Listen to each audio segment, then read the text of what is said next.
Welcome to Pursue Wellness. This show is by chiropractors and for chiropractors, helping you with practical science for better patient results, physiology and labs, rehab and exercise, supplements and nutrition, unfounded trends, no opinions, just science. Let's get started.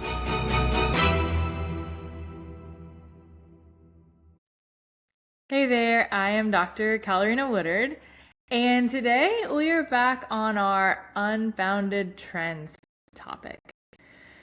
I went through a couple of different title options for this, but specifically we're going to be talking about parasites. I thought about calling this Parasites. Who told you that? But really, I wish I could tell you how many people I have heard say that they believe that they have parasites more and more often, because it's another one of those things that are getting pushed on social media, the cleanses, everything like that. So let's get into the information of what kinds of parasites can we be exposed to, what are most common symptoms associated with it, testing, and then of course, always going back to our fundamentals when it comes to assessing someone's physiology and deciding whether or not taking a deep dive into a parasite cleanse or a parasite protocol is something that's worth it. Now, parasites are a very real thing. I'm not being dismissive of this trend at all. I just love to make sure that we have enough information when it comes to talking about parasites or trying new treatments and chasing symptoms because so-and-so said that it has to be a parasite. So we need to understand the physiology from a more broad perspective. But first, what are the most common parasites that we're going to be exposed to here in the United States, and how do we get exposed to these things? So first are going to be the protozoa, as well as the common worms. I remember I grew up in the country. Worms were, I would say, the things that my parents warned me about the most. Pinworms, roundworms, tapeworms, less common hookworms, and then also things like the toxoplasmosis. So the toxoplasma, we do see this, and it is something that's very important for pregnant women to be aware of. But these are those tissue vector-borne parasites. The way that we are exposed to parasites, honestly, it's just being alive. You're going to be exposed to parasites. And I'm going to talk about that as far as the hygiene theory goes and why that has its own issues associated with it. But most commonly, when we think of big parasite infection, of course, traveling overseas, if you are in the military or missionary or you travel overseas regularly, much more than likely, you've been exposed to parasites. Undercooked meat, and this can be pork, beef, chicken, fish, can all expose you to parasites. Daycare are just little kids in close contact. They scratch and pick and don't wash their hands or clean under their fingernails regularly, so they are exposed to more, and then we as parents or care providers are exposed to parasites through them. Any pet, cats get a bad rap regularly, but dogs outside, anything like that they're going to bring that into the house, or they're going to bring that to you and can expose you to parasites, as well as the most talked about and feared thing, tick bites. If you're ever outside, if you have dark hair, we attract ticks. I would say that would be something that people most fear, but don't forget, you're also getting exposed to parasites through your pets, your kids, your environment in general. So when it comes to, do we suspect that we have parasites, you can probably assume that you have parasites. More importantly, do you have an immune system reacting to these parasites, and are they out of control? When you have nonstop diarrhea, think persistent diarrhea, or if you've had food poisoning, or been exposed to contaminated water and you have that just awful diarrhea, we know we have a parasite problem, an overgrowth of. Unexplained weight loss, think tapeworm, right? But there are other worms and even protozoa that steal nutrients from the body that can cause us to be malnourished and have unexplained weight loss. We don't see it as commonly in the United States, the distended belly look, and then thin extremities, but that can still be a symptom associated with some parasites getting out of hand. Night itching, we see this most commonly in kids, little kids, especially around the rectum. These can be pinworms, and they pass it because they scratch themselves, and then they touch every surface, and then the next kid at daycare touches it as well. The daycare workers touch it. Eosinophils on lab showing an immune response, but this can also mean other things. But a big immune response can tell us that we have some kind of parasite, but so can neutrophils and lymphocytes. Like, we need to look at those as well. But I know eosinophils get tagged onto that the most when it comes to, yes, this can lead to, or this can be indicative of a parasite. And then exposure history. All those things I mentioned: contaminated water, history of contaminated meat, having kids. If you have this full list and you also don't live in a bubble, we need to think more than likely there could be a parasite out of hand. But it's not just bloating or just fatigue or just feeling off. That means that it's solely parasites that we need to treat.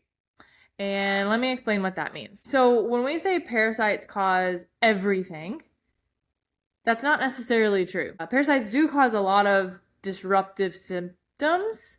However, there are so many other things that can go on physiologically that really it's not the parasite is the main criminal here. It's a dysregulated immune system due to physiological dysfunction. So when it comes to GI distress, fatigue, brain fog, neurological symptoms, or hormone imbalance, other root causes could be gut dysbiosis, blood sugar regulation issues, chronic stress, cortisol, melatonin, I'm going to get into that as well, or nutrient deficiencies. So all of those things, that's the low-hanging fruit that we need to address before blaming parasites, because if you treat parasites but continue to have blood sugar dysregulation or nutrient deficiencies and gut dysbiosis, guess what?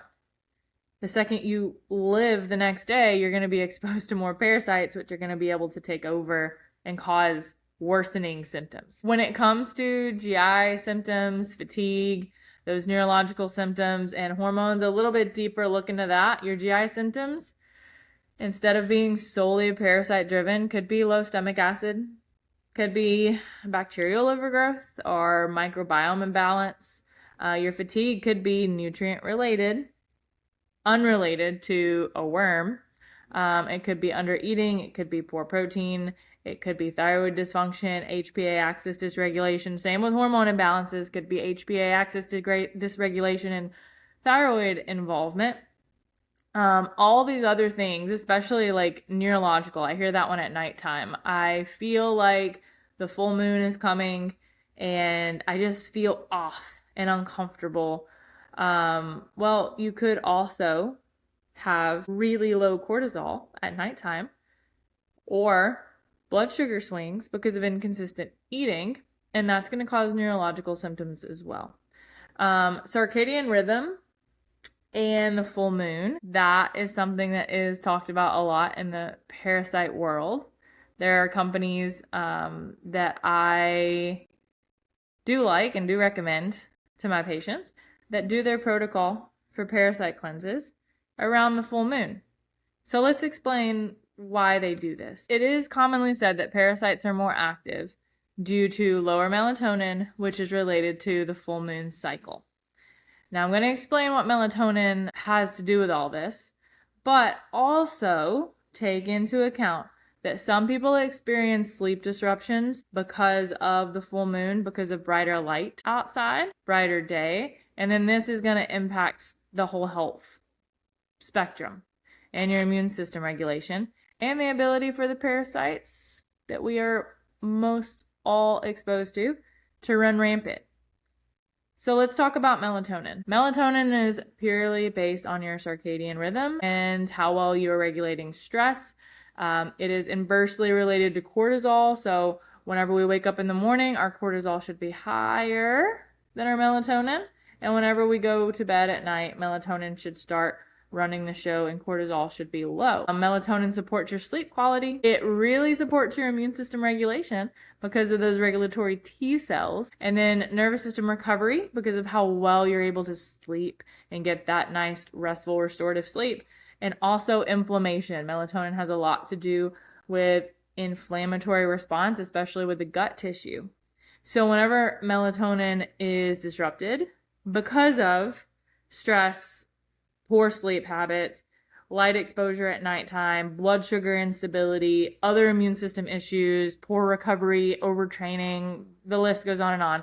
Whenever melatonin is interrupted and lower, this is going to impact how your body's immune system is going to function, how it's going to regulate, and then how inflamed your tissue might be.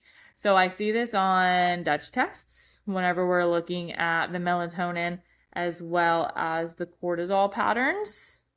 That's a cool thing to see on people so that it helps us better understand melatonin may be a piece of the puzzle for some of these more intense parasite symptoms that we're seeing.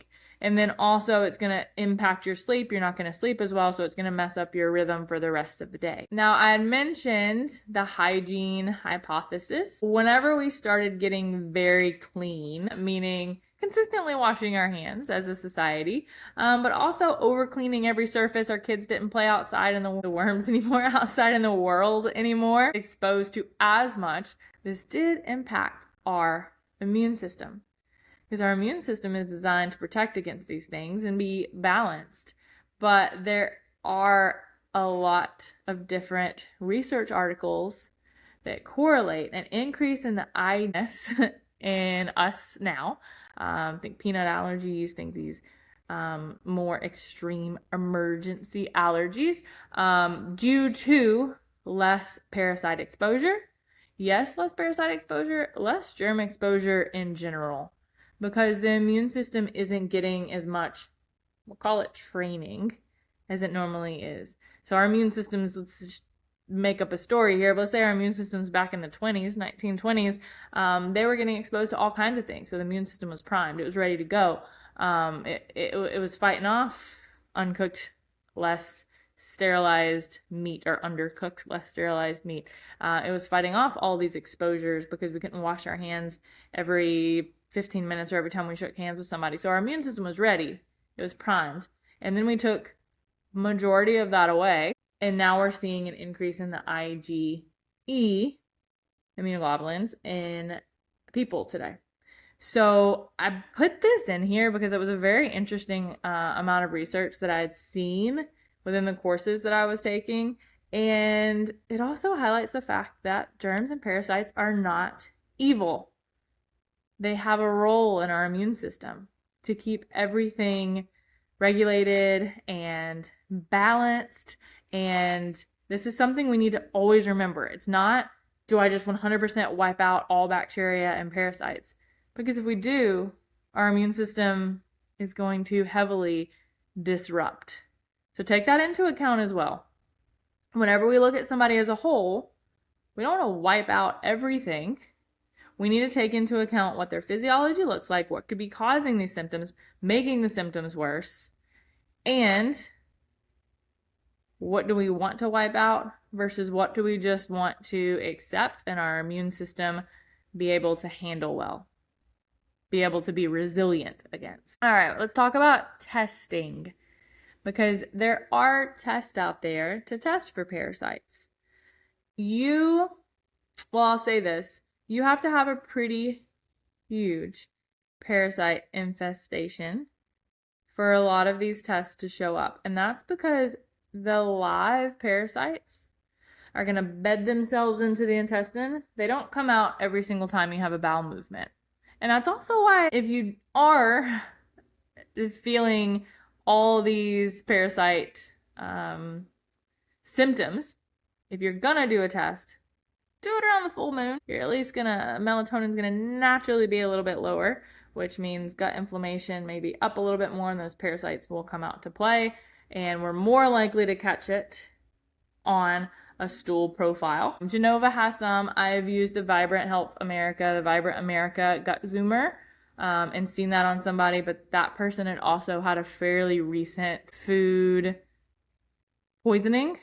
That person had a fairly recent food poisoning, so it was very obvious whenever we got that back to see specifically what was out of range there. Other tests, CBC, IgE, if their immune system is on high alert, or if there are other inflammatory markers that can indicate parasites. But the limitation on this is that there are a lot of false negatives with tests. There are a lot that are very helpful, but then also I see patients latch on and saying, ooh, these protozoa, that is 100% the cause of my fatigue. And then they heavily treat those protozoa and not the other physiological issues that are going on.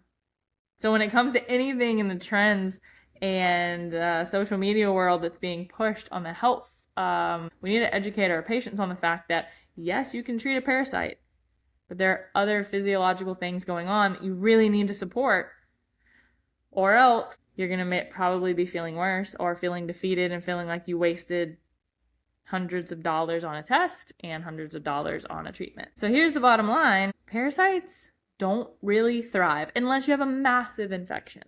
They don't thrive in resilient systems. So if you have adequate calories, adequate protein, if you're giving your body the nutrient that it needs, if your stress balance, your recovery, your HPA axis are in a healthy, functioning place, if you have good gut integrity, no leaky gut, no huge inflammatory issues, and then a proper amount of micronutrients are not going to thrive as well with the little bit of exposure. Now that's different. Like I said, if you just had food poisoning and were hospitalized from it, yes, they're going to take over and they're going to try to dysregulate everything.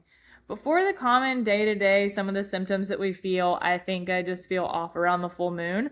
A lot of times, if we just get our system healthy again and regulated, those symptoms will go away without having to do an extremely extensive parasite cleanse or hyper-focusing on it. Also, when it comes to the treatment of parasites, there are a lot of common things that we can ingest daily that keep our system supported.